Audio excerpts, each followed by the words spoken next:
welcome to Dr. Zediker's Listening, Engagement, and Learning Tour. This is the second one for the community, and we appreciate everyone showing up this evening. I know everyone has busy schedules, so we'll just keep you guys right on track from 5 to 6. But there will be some time afterwards if you need to. Dr. Zediker can hang around if you want to talk to things, individually. But basically, the way that it will work tonight is that he will give his as a testimony, if you will, of how he came to be to the District 115, and then we'll open up questions. And we want to thank you for submitting your questions in advance, because we have a list of those that he'll go through as well. And then after that, it will be the Q&A rapid fire, which he likes to say is his favorite part of the night. So without further ado, thank you so much, Dr. Zediker. Normally I sit during these, but I thought it was going to be odd for me to sit and hold the microphone, so I'm just going to walk back and forth as we talk tonight. I echo what Brent said in terms of thanking you for your time. I had to race out of my other job to try to get here in time, so I understand how busy it is to try to do what you have to do and get to important events like this. So do really appreciate everybody being here. As we were thinking about opportunities to transition into my role July 1st, I've had the opportunity to be at 8 schools so far and do similar engagement sessions, and this being the second community one. As I thought about that, there are 3 big outcomes that I wanted for these sessions. Number one is, as I think about the staff in the community of Yorkville, I wanted to make sure that there was a sense of who I am as a person and as the leader of the district. Number 2 is having the opportunity to get questions from staff and community about concerns and issues that are going on within the district. And getting those questions, I'm not standing before you to give you every single answer to every single question that happens in the district.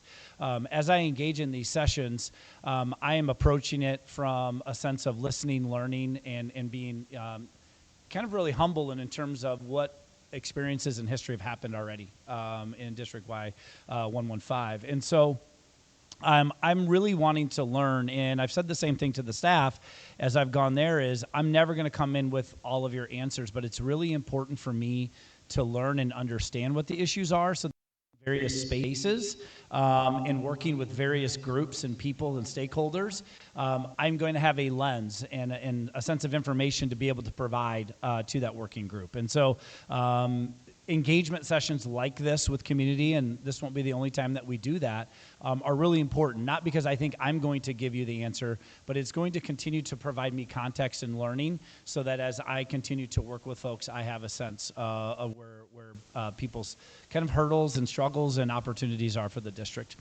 And then the third one, and really I think as I talk to staff, one of those outcomes, I ask staff 3 questions that I actually want them to answer for me as I go to their buildings.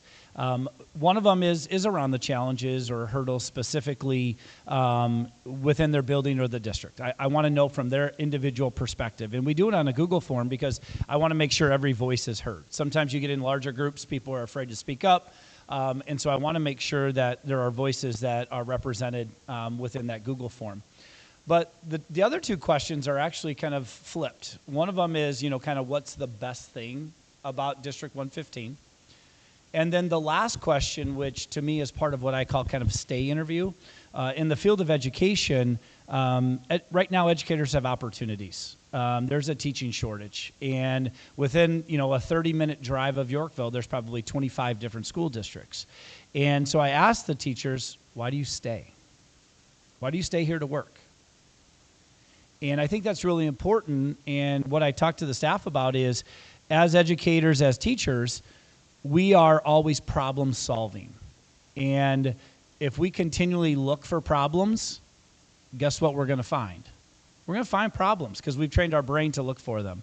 And we don't often take a step and a moment to reflect on what's good, what's positive about our organization, about our community, and why do I work here? Why do I choose to come to work here? What is it?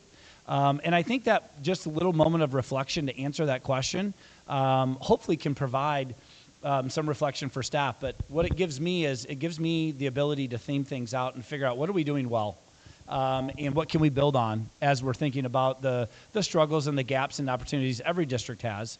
But what else can we build upon because we're doing it really well? And so That's what's really important about these sessions as we prepare and launch, and we're closing out this school year and getting ready for the next year already. So I did take a brief glance at the questions that were submitted.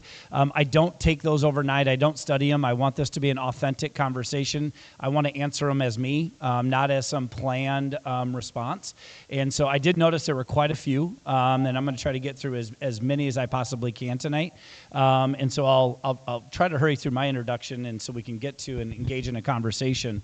And as we're in those answering questions and going back, by all means, if there is a follow-up question or something we want to just stay on for a little bit, we can do that. I think Brent's going to have another microphone that we can pass around, and thank you for the microphone, but we're trying to record this and put this on YouTube for folks that couldn't be here. So we want to make sure that this information is accessible to everybody. So thank you for the microphone. So my name is Matt Zediker. I grew up in Sioux City, Iowa, so I'm from western Iowa. I did spend about 10 years right across the river in Nebraska. So for those that are not good with geography, Sioux City is right where Nebraska, South Dakota, and Iowa all meet on the Missouri River. And so for about 10 years, I lived over in a small farming community in Nebraska. My dad was the head football coach and a special ed teacher, and my dad taught special ed for 35 years.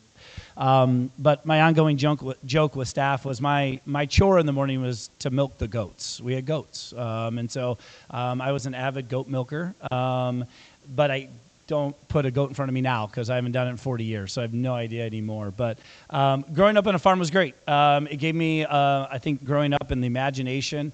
Had I stayed in that town, I would have graduated with 12 kids. So I got a real rural experience. We moved back across the river to Sioux City, which is about 90,000 people. I'm probably related to half still, which is crazy. But so I graduated high school there. I come from a family of educators. I have two additional uncles, two additional aunts that are all teachers.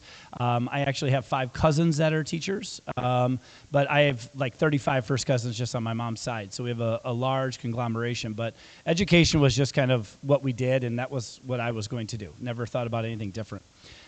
Ended up going to the University of Iowa, graduated from the University of Iowa with my elementary ed degree, and began my teaching career in Iowa City. I taught a 5th and 6th grade combined classroom, and as I talk to staff and I tell them this story for teachers in the room that would appreciate that is, as a 21-year-old kid, I was hired. They put me into a classroom with no textbooks, no resources, no curriculum map, no scope and sequence, pardon my French, no nothing, and they just said, go teach. And so it was a crazy way to get introduced to the field of education. It ended up working out. It was fun. I loved it. It was a great time. But met my wife in Iowa City. My wife Danielle and we'll be married for 23 years in July. And she received a job offer to go back to her hometown of Rockford, Illinois. And the ongoing joke was there were some very, very intense conversations about moving from Iowa. I was an Iowa kid who went to Iowa and was doing all the things that I wanted to do. And again, talking to teachers, they all could understand at that time my contract for teaching was $24,000 a year. My wife made significantly more than I did, so I lost. And we moved to Illinois. But it was great. It's been a fantastic move, absolutely fantastic move. Once moving to Illinois, again, I've taught 5th grade. I taught 1 year in Freeport, Illinois. But within the Rockford Public Schools, I taught 4th grade. I was an assistant principal at the middle school level, assistant principal at the high school level. I then was a principal of an elementary for several years, and then was promoted to oversee all of the elementary buildings in Rockford. There are 21 elementary buildings there. And then I've been in my current role as Chief Human Resources Officer for the last 8 years. And so I've had a very unique, I think, educational path, career path, one that I didn't think was going to happen. I was a high school football coach for 12 years as well. And so I thought I was just going to teach and coach football and then maybe become an athletic director, and that was kind of my career path. And when leadership opportunities kind of presented themselves, I took them, and that's what's led me kind of through my journey. A little bit more about my family. My oldest daughter, I have 2 girls. My oldest daughter, Olivia, actually just graduated last weekend from Lewis University with her bachelor's in nursing. She will be going back to start her master's. She was a soccer player as well, and so she's going to play her 5th year. She unfortunately tore her ACL last year, and so she didn't get to play her senior year. And she is a high school COVID 2020 who didn't get a soccer season, so she wanted to go out on her own terms, and so she's going to go back. My youngest daughter, Reese, will be graduating from Guilford High School in Rockford June 8th. She is going to head to St. Cloud State University, wants to be a speech pathologist. So I couldn't talk either girl into becoming a teacher, but they're both in the service industry, which I'm really proud of. And she also is a soccer player. So in the fall, my wife and I are going to be very, very busy having 2 kids on like 2 opposite sides of the Midwest playing soccer. So proud of both those girls. So I think that really kind of encapsulates kind of my history, my background, where I kind of grew up and where I'm from, and my educational journey. And I think we should probably jump into questions because there's quite a few as I took a look at those. Okay. So I'm going to take, and this will be a long answer, but I'm going to take these growth space facilities questions and kind of give you one kind of large answer. The large answer is we need to do a complete facility master plan. There's no way with the growth and the needs that are around our different campuses that we're going to be able to band-aid and piecemeal one addition at a time or one modular, at a time, because that would be very short-sighted for us as a community. The growth is not stopping. The needs are here, and so we need to think about not only tomorrow, but what does that look like 5 years down the road, 10 years down the road? And, what I've kind of talked to the staff about in my various meetings is right now, the decisions that we're going to make over the next year to 2 years around our facilities are going to impact Yorkville for the next 25 years, right? So we have a huge responsibility in front of us, but a fantastic opportunity. And it's really exciting. So as we think about the various space issues, and one of the reasons I was really intent on being in the buildings is I wanted to see the space. I wanted to feel the space. I wanted to see the kids and the teachers and staff and how we were operating within those spaces. And so to be, just transparent, we're going to have, as a community, opportunities for feedback and input on what that's going to look like. Because when I talk about a facility master plan, I'm talking about every single building is going to get touched. I don't know what that looks like, but every single building in our district will get something. It could mean that we're building a new building. It could mean that we're going to add to various buildings. It could mean that where students go to school could change because it may impact our boundaries. We have to take data. We have to take data from a demographer, not only where are our kids now, but where are the kids going to be in 5 to 10 years? What is our condition of all of our buildings? So currently we have an architect working on a facilities condition assessment of every single building that we have. What does that look like in terms of the ability to add on? Or what do our roofs look like, and our windows and our boilers and all of the things that go into facilities? And so this is going to take time to be able to do it right. And the phrase I've been using with the staff is we have to have a sense of urgency when we're talking about our space issues, but we can't be in a hurry. Because if we're in a hurry, we're going to make mistakes. There are districts that went ahead and just quickly built a building as soon as they possibly could, and now it sits empty. And taxpayers have been on the hook for it. But if we move too slow, we're going to be behind the 8 ball, and our teachers are going to feel it. Our kids are going to feel it in terms of not having the right conditions for teaching and learning, right? So we're trying to thread that needle of making sure we are spending the time and properly planning, going through a process, and then executing with a sense of urgency. And so, there's already been talk. I've been to various meetings already with some different groups around parents and the idea of a referendum coming up because, any community that's really looking at building new and doing the massive things often will have to go to referendum, and that could be a real possibility here. But if we're going to do that, we need to make sure that we're going to the taxpayers with what's the plan. If we're asking for a referendum, what's the plan with those dollars? Those are hard-earned tax dollars. We can't just say, hey, we need new buildings or we need this. What do you guys think? Will you say yes to us? We have to have a thoughtful plan, and part of that plan has to be feedback and input from staff, from the community, and students. And we have to take that in with the data that we're getting, build options, come back with our options to say, here are the things that we heard, and here are our options that we've developed for further feedback. Because what's going to happen, no doubt it, in Rockford, I was a part of a 10-year, $285 million facility master plan, and we're just prepping for a 5-year, $180 million right now, is if we have $100 million to spend, we're going to have $300 million in act. Everybody wants something, right? And we have to prioritize the decisions that we make. And when you prioritize, that means somebody isn't getting what they want. And so it's going to be really important that our process is transparent and that people have had an opportunity to voice, you know, their thoughts.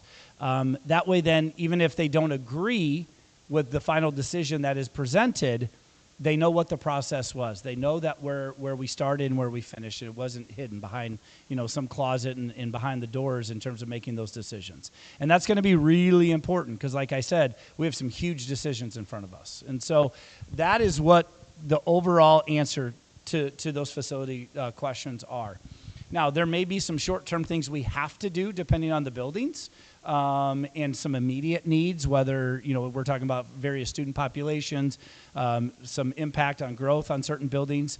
But to have any, you know, sustainable, permanent change is going to have to come through that facility master plan. So, again, I probably didn't answer everything in the great detail, but they all fall under what we need to do over the next 18 months in terms of planning and prepping for our community.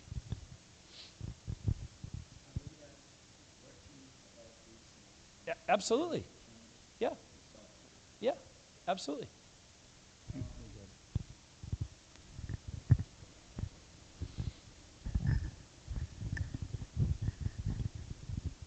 The, the issue of the facilities includes the educational model that you would like to pursue. Yep. And so, and that impacts the spaces, the potential constructions, on impact on the buildings and stuff like that. How would you merge those two things, knowing that the need is here? Yeah. No, that's a great question. And yeah, I don't know if some of that work is down to other questions, but oftentimes my conversation around that, because you're absolutely right, is our strategic plan is out of date as well, right? And it's really hard to do a facility master plan by itself without understanding where we're headed as a district from teaching and learning.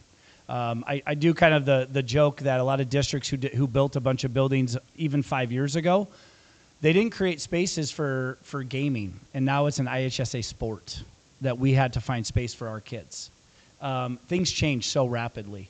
And so we have to run parallel planning and parallel structures as we talk about what is our approach to teaching and learning as we think about the spaces that we need in buildings.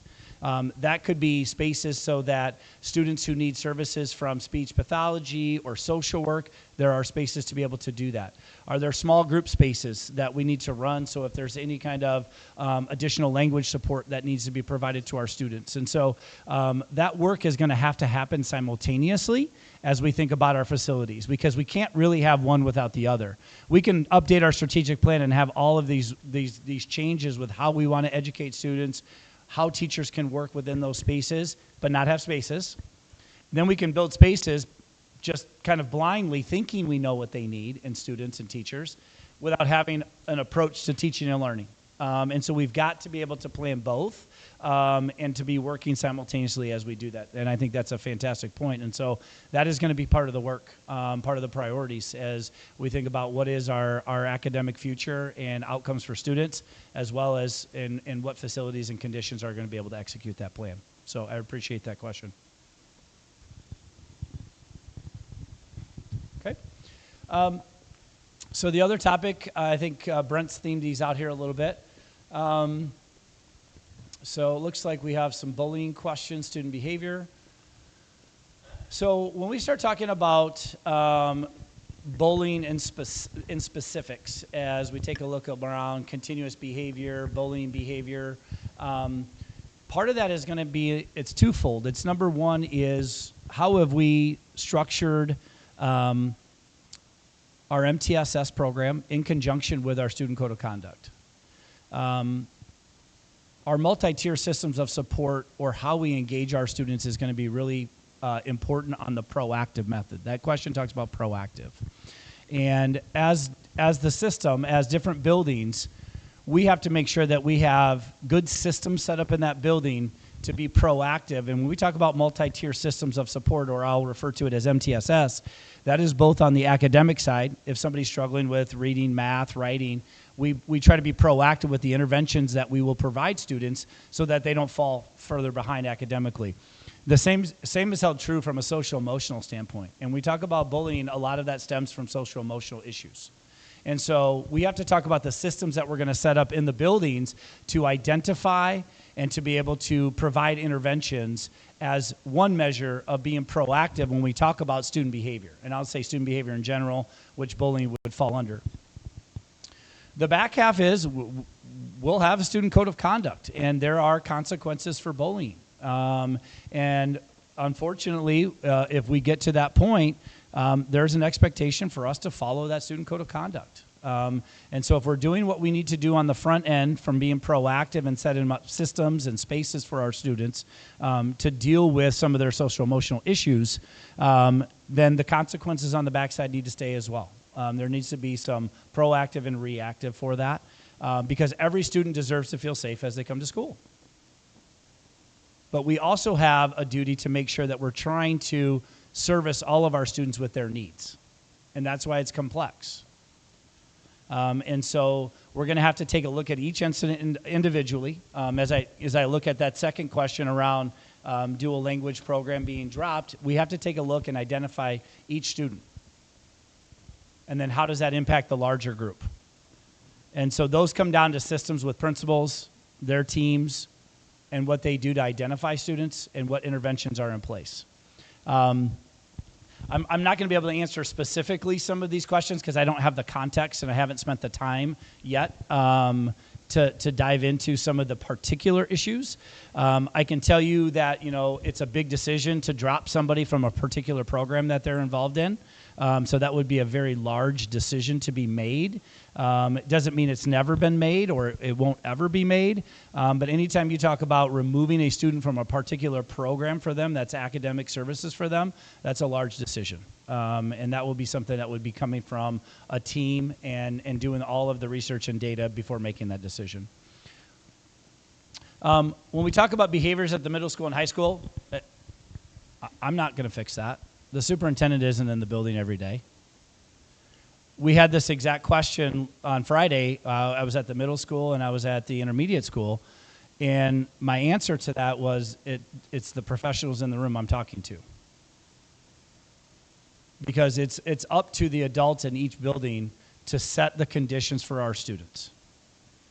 And when I say set the conditions for the students, my question is how are we welcoming our students into our building every day? At the beginning of the year, on a Monday, on a random Thursday, what relationships are we building? And then the back half of that is how consistent are we at implementing our expectations? There is nothing worse than a 12-year-old to a 17-year-old who doesn't understand the expectations of what's expected of them. And when we don't implement things with fidelity, from classroom to classroom, administrator to administrator, we create confusion. And when students don't know and there's gray, they're kids. They act out. And so they may walk into one classroom and that behavior is okay, and they walk into another one and that behavior is not okay, and now we've just created this confusion. But how we help with that, because every teacher has a different style in their classroom. Every teacher is human, every administrator is human, but if those students know that no matter what classroom they walk into or what administrator they're dealing with, that adult generally cares about them as an individual, like that's the first way to get through that. But when you put confusion on top of not sure if that adult cares about you, we're creating conditions for students and behavior. and that often gets escalated. And so so my answer is continually working with, from my lens, working with the administrators on my expectations on how they lead with their building and what they do with their staff, because the answer resides in the building with the relationships from adults and kids.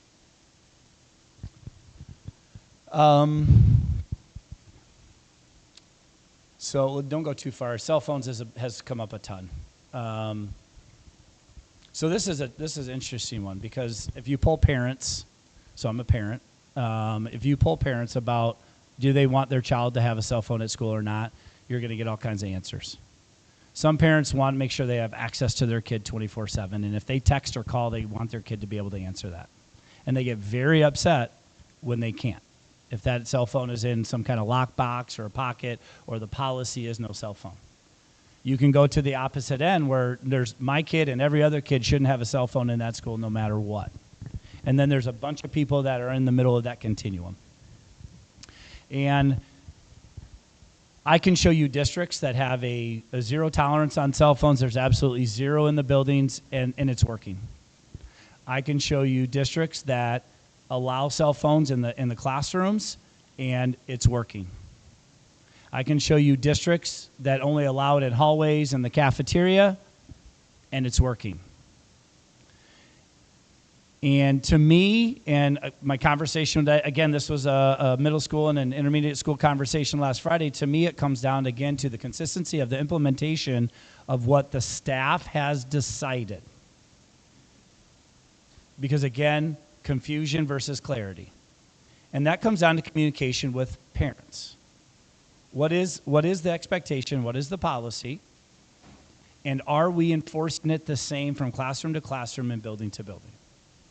I don't know that I have the right answer. I don't know. My kid texted me the other day at 10:30. My reply, aren't you in stats? Question mark. And I got nothing else, right? I don't need to hear from her.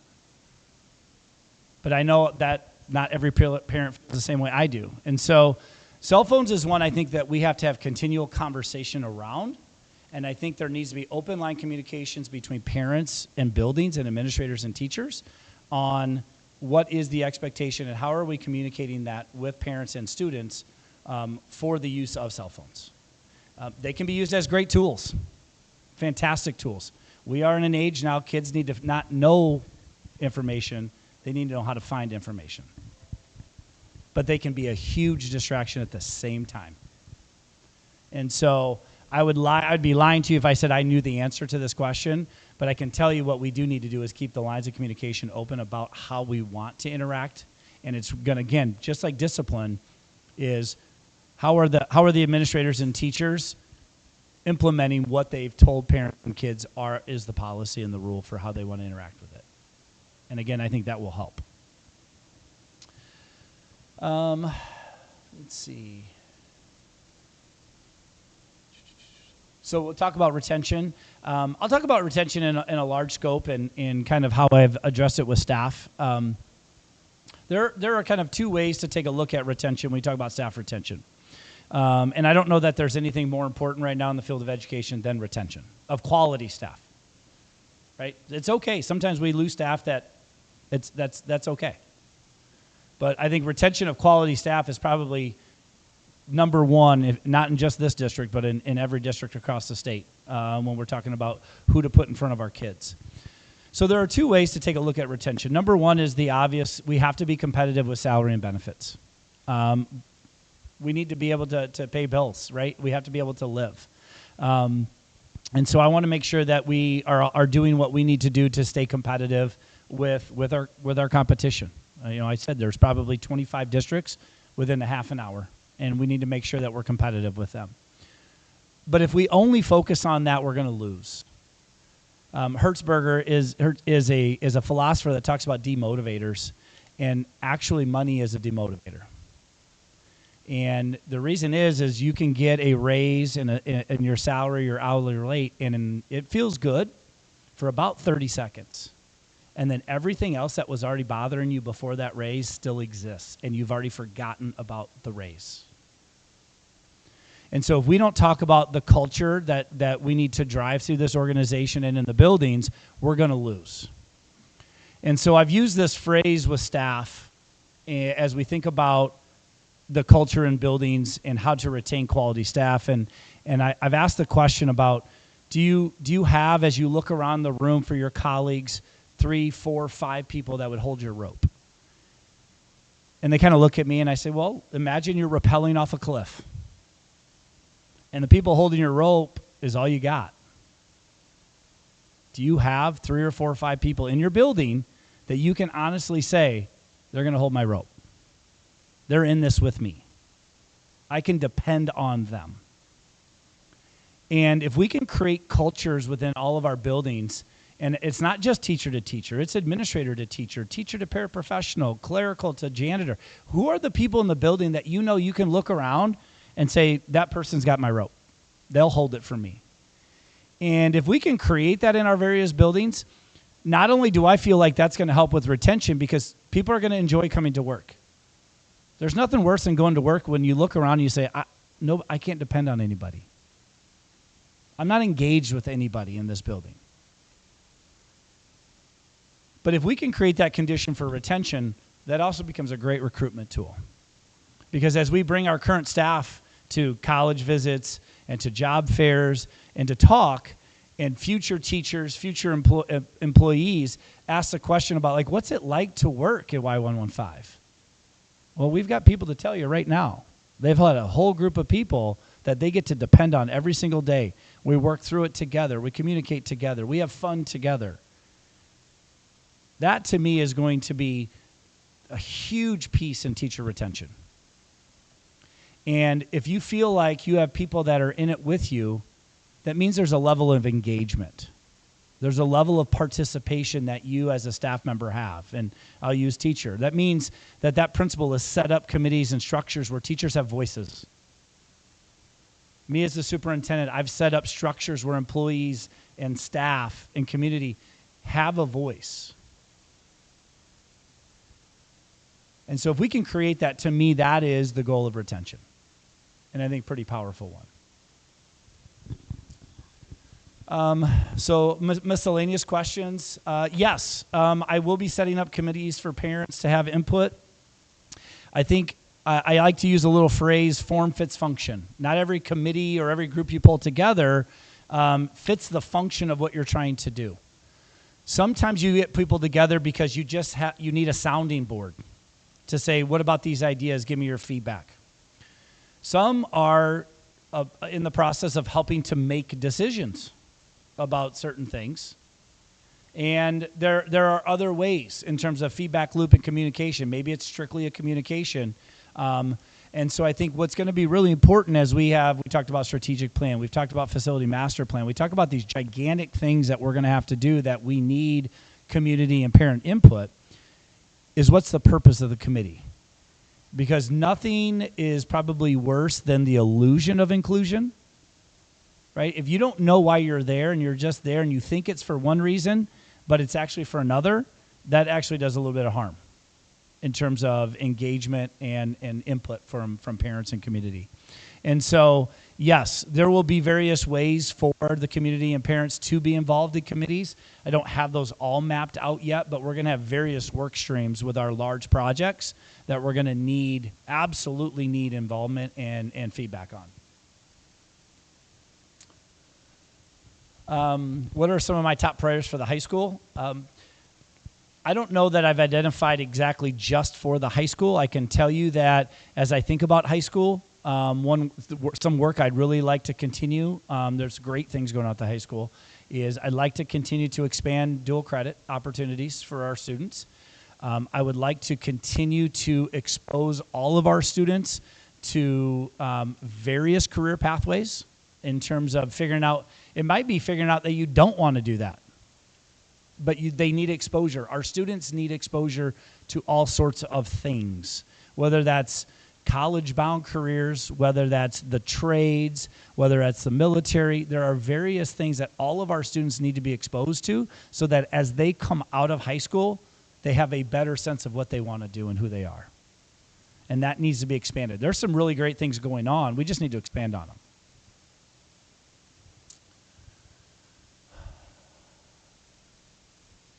Ooh, that's a good one.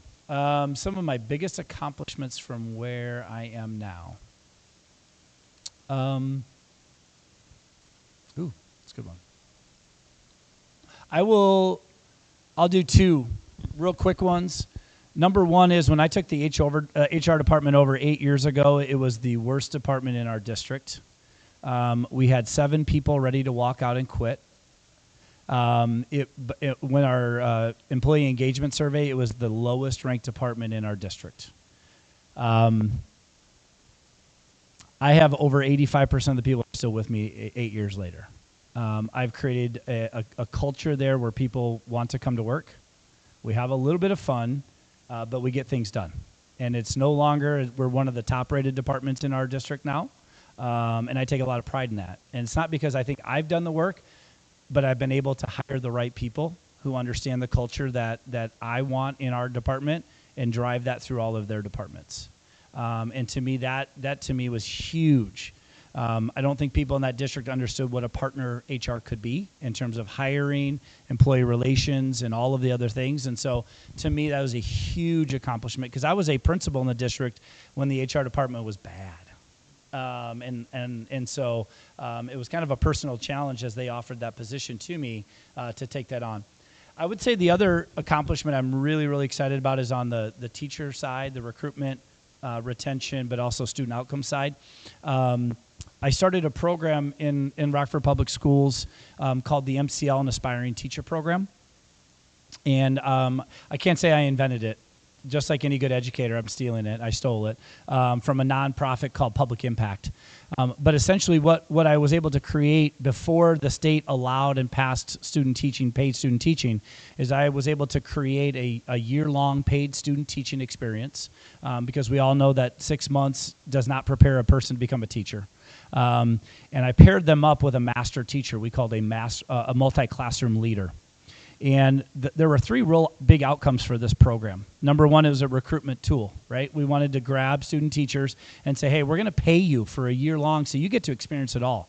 And so when you become a first-year teacher, you're way more prepared to take that classroom over than if you were just spending a semester and we hired you.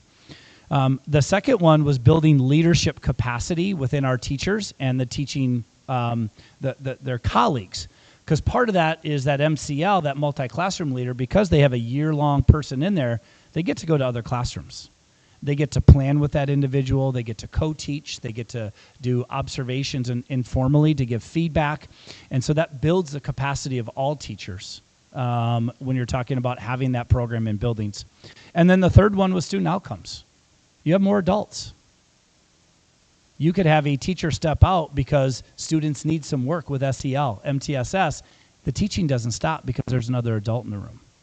And so I'm really proud of that, where that came from. We now have 3 buildings in our district that are kindergarten through 5th grade that have an MCL and aspiring teacher at each grade level. We call them a lab school because now as you do your clinicals, so as you go through the teaching program, you have to do clinical hours. And so almost, not all of them, but a lot of our clinical students will run through that building. So we have clinical students and we have aspiring teachers working with our best teachers.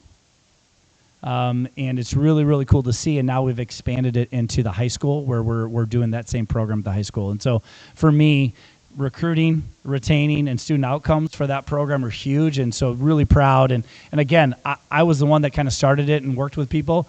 The team is now executed, and it's phenomenal what the team is doing. So really, really proud of that. How will I address the growing needs of diverse learners in our district? Yeah, that's going to be the challenge for the district in terms of the growth and the diversity of students that may be coming in terms of educational background, language, or variables. I think that's going to be a strength of mine. We have over 8,000 students in Rockford that are not native English speakers, and having to understand how to structure classrooms and systems to support students, I think is something I can help with.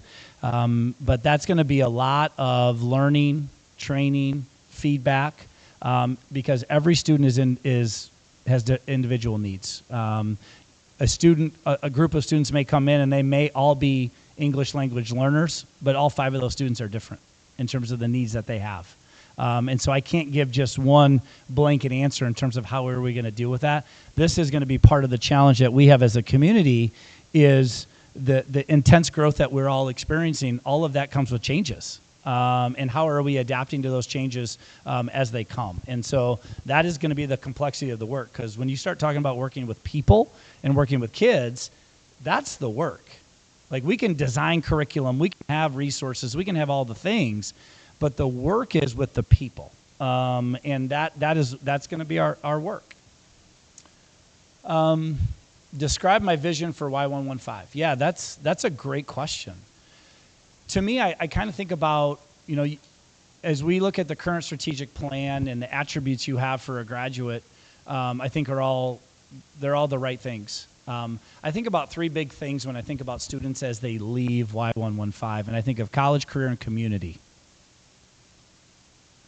from a large, broad sense.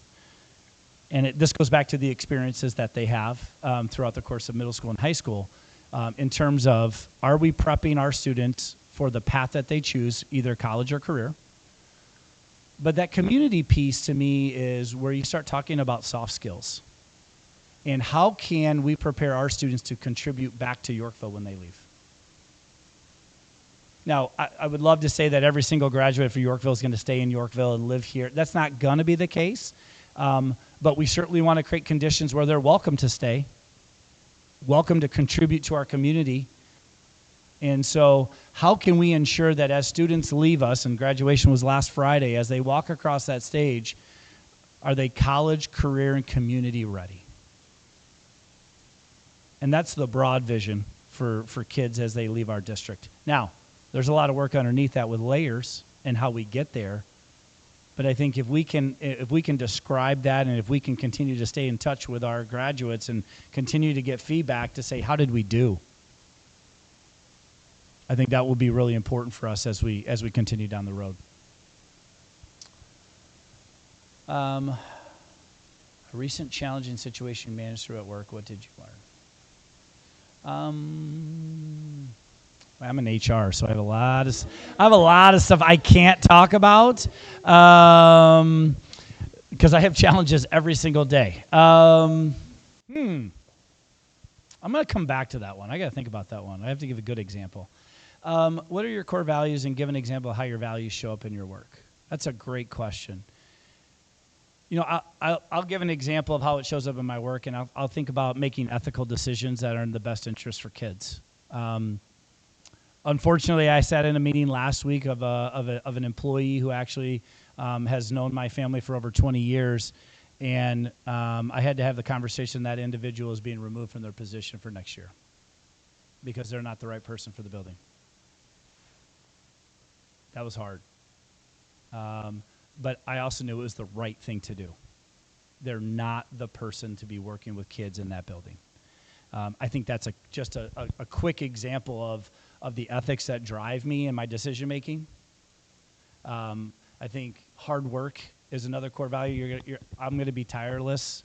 I was just telling Brent, somebody just invited me to do something for July 4th, the July 4th parade here. Already, I was okay, sounds great. I just volunteered. Let's go. I'm always going to be around. I'm always working. I take vacation days and I'm working here on Fridays. I'm driven and wanting to make sure that we're doing the best that we possibly can. And you're going to see that as I show up with my energy, my attitude, how I go about business. And so the other thing that I'll be transparent. I had a meeting with some of the central office directors and executive directors and assistant superintendents, and I honestly said there are 3 ways right away that you're going to get fired from me, and is that if I can't trust you, if you're not honest, and if you're not coachable. I said, you won't work here. And I said, I don't know how else to be any more clear than that, and that's because that's what I believe. And so that will show up in my day-to-day interactions. I believe in being very clear and explicit with people on what success looks like and what winning looks like and what it's going to look like, if you can't meet those expectations.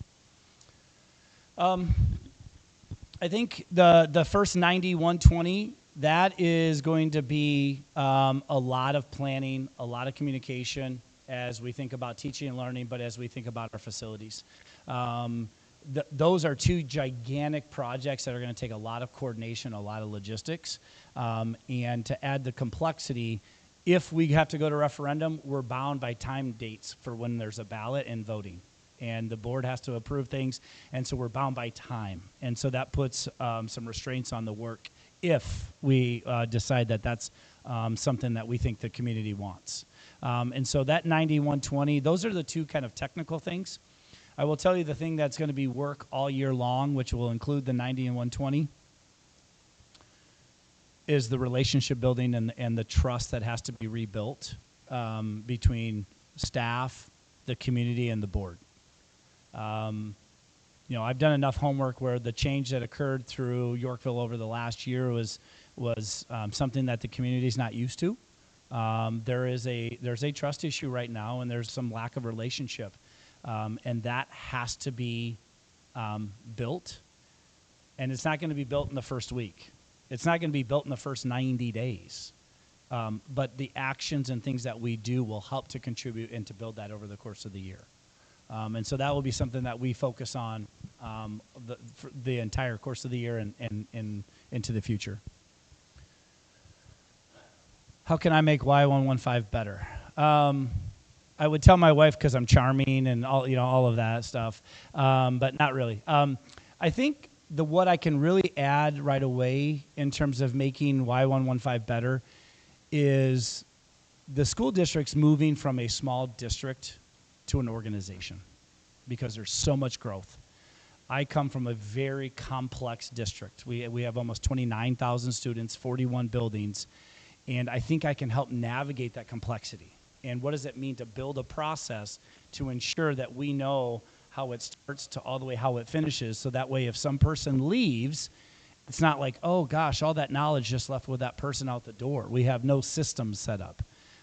So I think I can help making sure that we build systems to ensure that we can support the growth that's coming in the district. And I would say that's probably, hopefully how I can contribute right away as we think about handling that growth.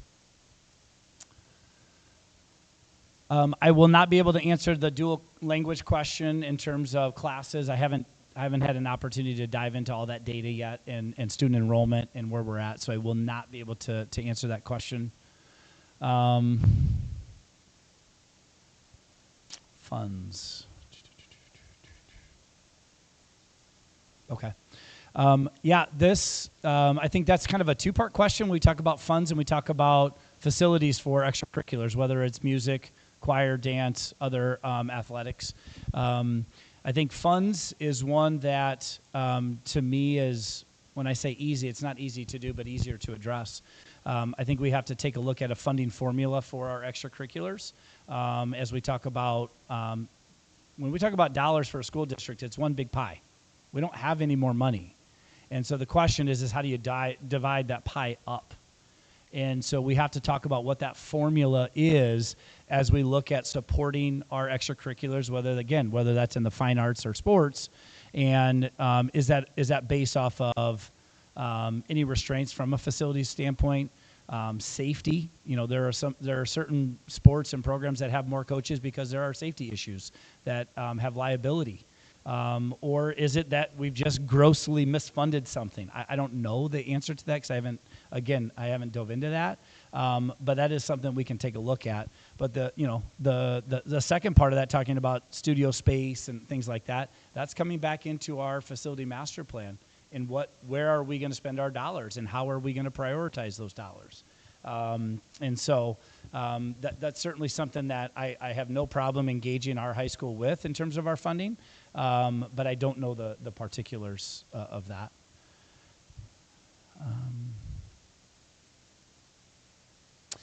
As I look at this one, this is a recruitment and retention issue, right? We just talked about, I don't think there's a bigger issue for us than retaining quality staff. If we have a student that's in an accelerated math program, but we don't have the qualified instructor to be able to do that, then our students are going to struggle.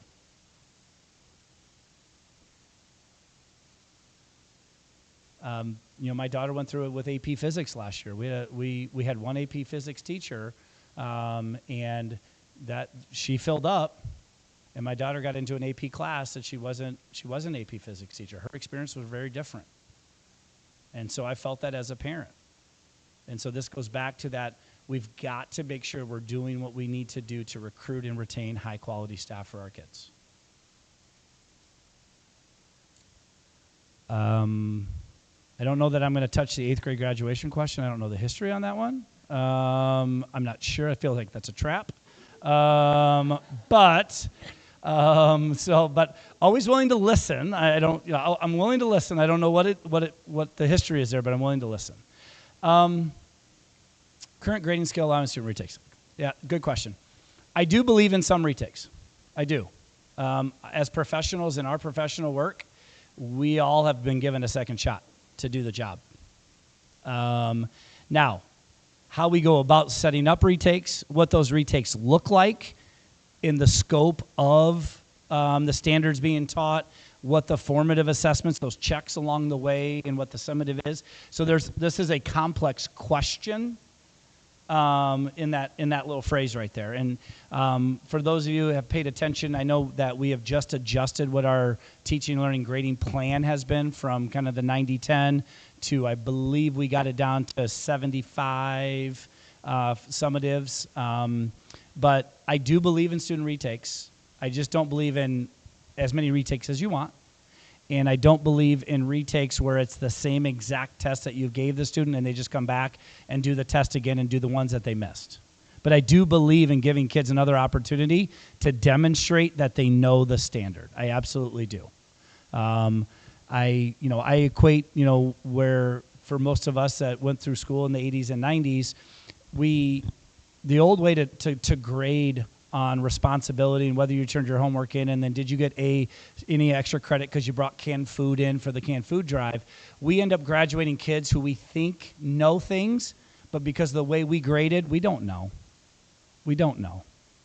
And so we have to have a better way to identify, do those students know the standards?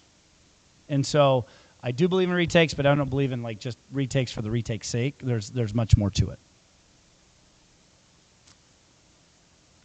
Yeah, I think this one kind of goes back to our culture that we want to build in terms of building trust and relationships and communication. That is going to have to be intentional. It has to be intentional from building admin to parents, building admin with staff and staff to parents, and then myself to the community and everybody else. But we have to be intentional with the opportunities for engagement and for feedback in order for us to build that relationship. And I think trust and relationship is not through events like this. It's the day-to-day interactions. And then are we doing what we say we're going to do? Because ultimately that's what you get graded on. I don't know, again, what's behind the 504 and IEP question, but I'm a big fan of following the rules and law. And so if we're not, then I will be addressing that, but I don't know the particulars of that question. What attracted me to, this is an easy question. So I've said this over and over again, this is the only job I applied for. Very happy with my current role, my team, the superintendent I work with, that my kids have gone through that district, very happy with where I was at. But as I was thinking about my next professional challenge, and somebody mentioned Yorkville to me, so I did my homework. I called people that lived here. I called people that lived in Oswego right next to here. I talked to superintendents of 4 districts that are within about 10 minutes of here, and just asked questions. And the overall kind of theme that I got back was there is a ton of pride and passion in that community for the school district. So that's super appealing to me, right? I can work with people who have pride and passion about what we want to do. So that was number 1. Number 2, part of it was the size. I get to all 41 buildings. My Fridays I block off and I do my informal walkthroughs and visits just to see what's going on. So I get to every single building twice throughout the year. But it's not enough time for me to build authentic relationships with teachers. because I've been there so long, 21 years, I know a lot of teachers because I was a teacher and assistant principal, and so I have some long-lasting relationships. But the size of the district attracted me because I really felt like in order to be able to build that relationship and that trust, you've got to do that one interaction at a time, and there's going to be more opportunity for me to do that. And that's, to me, that's how I want to lead and want to be a part of an organization. And so here's the third thing. Y115 is not broken. It is a fantastic district. When I start looking at data, student outcomes, the things that are going on in this district are fantastic. And thinking about, my goal in education was always kind of just to be about, be a part of something that's bigger than yourself. You just have a role in it. And to be a part of something that can take a district that's doing great things. It's not perfect. I've yet to find a district that is perfect. But to be able to contribute and to take a district to the next level, to me, is super exciting. And so, yeah, as I did my research and talking, all of those things really jumped out at me, and that's what really attracted me to apply. Yeah, I think strengths and weaknesses so far. The strength I just talked about. The district, when I go to the buildings, I talk to the community, some of the events I've gone to. The pride and passion about the district is by far a strength. It absolutely is. Like, I've never been to a district where every school's mascot is the same. Like, right? I mean, like, what do you mean you're the fox? No, we're all foxes. I was like, oh, okay, we're all foxes. I'm in. But like having that pride about your district is awesome. I think the weakness is, I don't know that it's a weakness, but we're going through a lot of change, and I don't think that adults are ready for the change. Kids aren't my concern. Kids handle change just fine. It's the adults that don't handle change very well. And so I don't think it's necessarily a weakness. It's just something we all have to be cognizant of as we work together. Because adults, I'm in HR. The kids aren't the problem in the district, let me tell you. And I kind of chuckle and make my joke about it. But we as adults have a much harder time with change. And so I think that's going to be the opportunity I see as we work together in the future. 6 o'clock, on the dot. Okay. How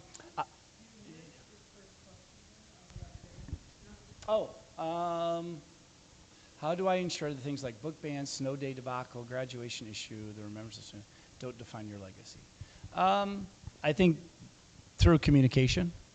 I'm going to have to make some tough calls on some decisions. And I think if there is good, clear communication on the process and the why behind decisions, people may not agree with the decision, but they can understand why I made it. I can tell you right now, there isn't a superintendent in the state that wins that snow day call, ever. You never win that. And so if you can understand when I make the decision and why I make the decision, what I do, then again, 50% of the people are going to hate it. The other 50% are going to love it. In terms of the graduation and issue and the book ban, obviously I haven't been here. I'm not here to judge on what that conversation was like. But when we engage in tough decisions, people need to understand the why and the process. And hopefully that's, again, I'm not going to have to ask everybody if they agree with every single decision I make. But if I'm doing my job, then people can understand why I made the decision what I made. Okay. Yeah, let's, I know we've got time. I'll be sticking around too, but let's take any questions that folks have. Happy to answer. I've gotten some silly ones. I'm not a Bears or a Packers fan. I'm a Chiefs fan because I grew up in Western Iowa. I'm a Cubs fan and not a Sox fan. So, and now I'm a Fox fan. And listen, red and black actually was not my thing either before I got here. It is now. And so it's great. So, but yeah, questions, please. I'm here to engage. Thank you. So one of the issues over the past year and a half was the transition between superintendents going through a co-phase where they weren't really apparent to parents and even the district staff and even staff members. So how are you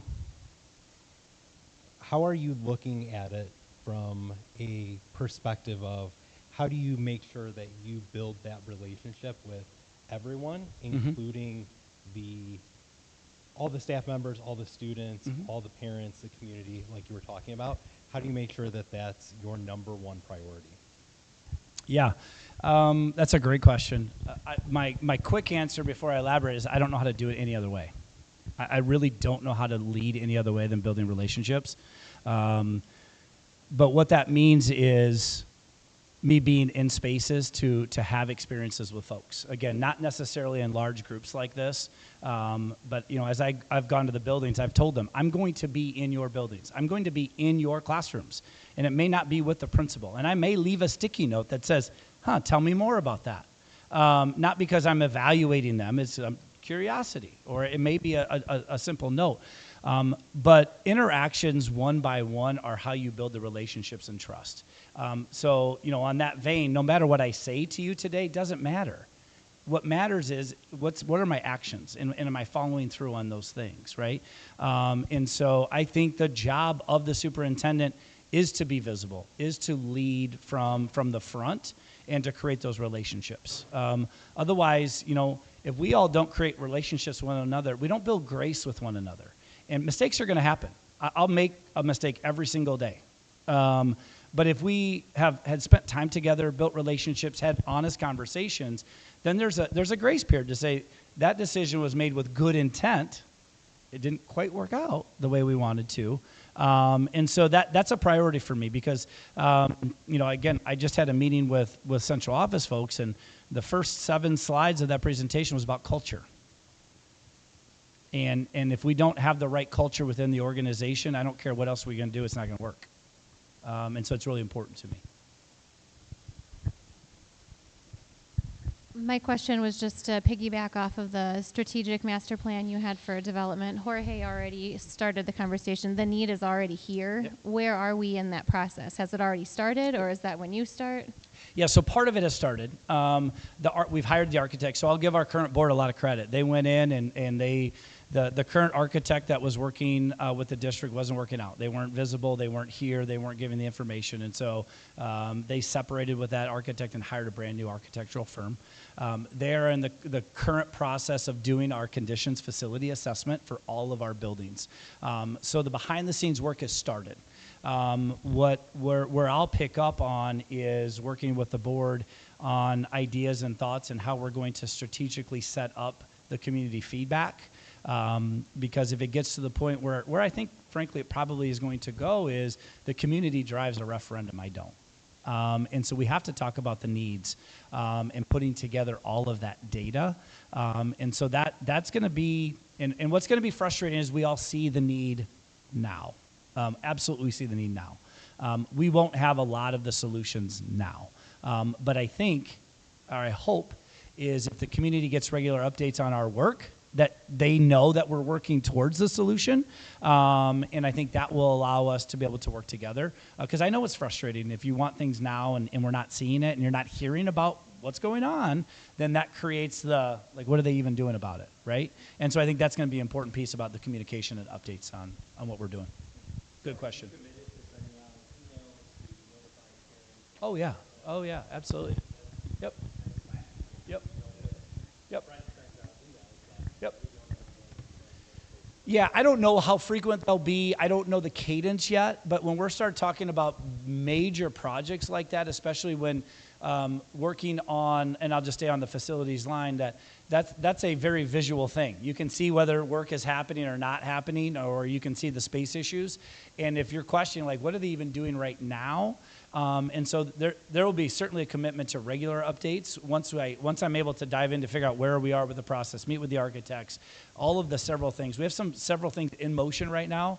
But yes, I think regular updates, because this is such a hot topic, will be really important because, quite frankly, for us as a community, we have people who are ready to vote yes right now if we had to go to referendum because they see it. And we have a chunk of people that are going to vote no matter what, right? It's going to be really important for the people in the middle. What are we doing? And so we'll be very strategic, but absolutely willing to communicate. Yep.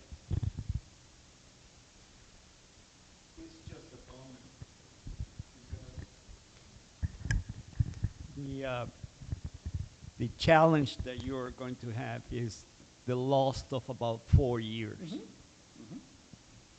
And Yep. having done a lot of work already that is completely lost, Yep. and those 4 years now have to be compacted, Mm-hmm.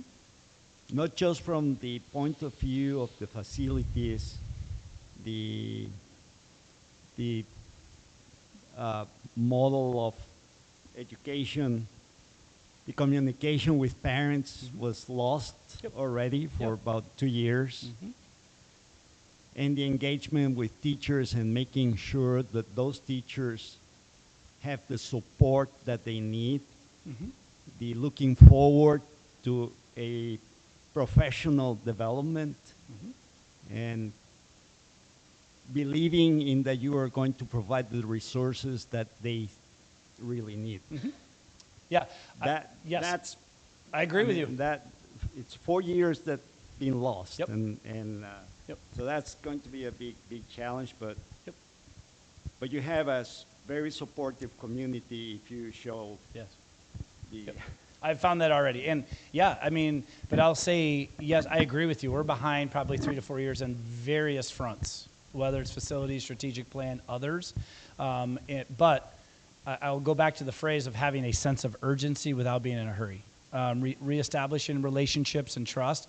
I'm not going to hurry to do that because it's not going to be genuine. And the other plans that we're going to do, I'm not going to hurry. We're going to work, and we're going to have a sense of urgency. But you can't catch up 4 years in a year. It just, that's not how it works, right? And so I think back to the communication and updates, like what are we doing in progress to where we want to go is going to be the key piece to that, because I agree with you. Yep.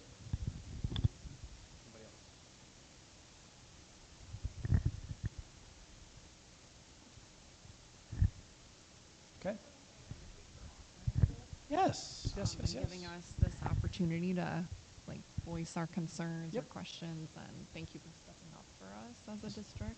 So Absolutely. No, this will not be the only time that we have these types of sessions. I think having a pulse check on what we're doing from the community perspective is going to be really important. How tough that news may or may not be. I've got pretty thick skin, so I can take feedback.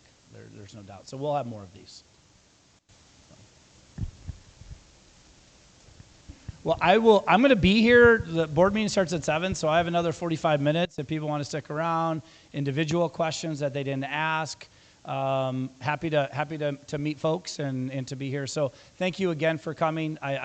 Life, it's May. It's crazy. So appreciate everybody's time and engagement tonight. Thank you.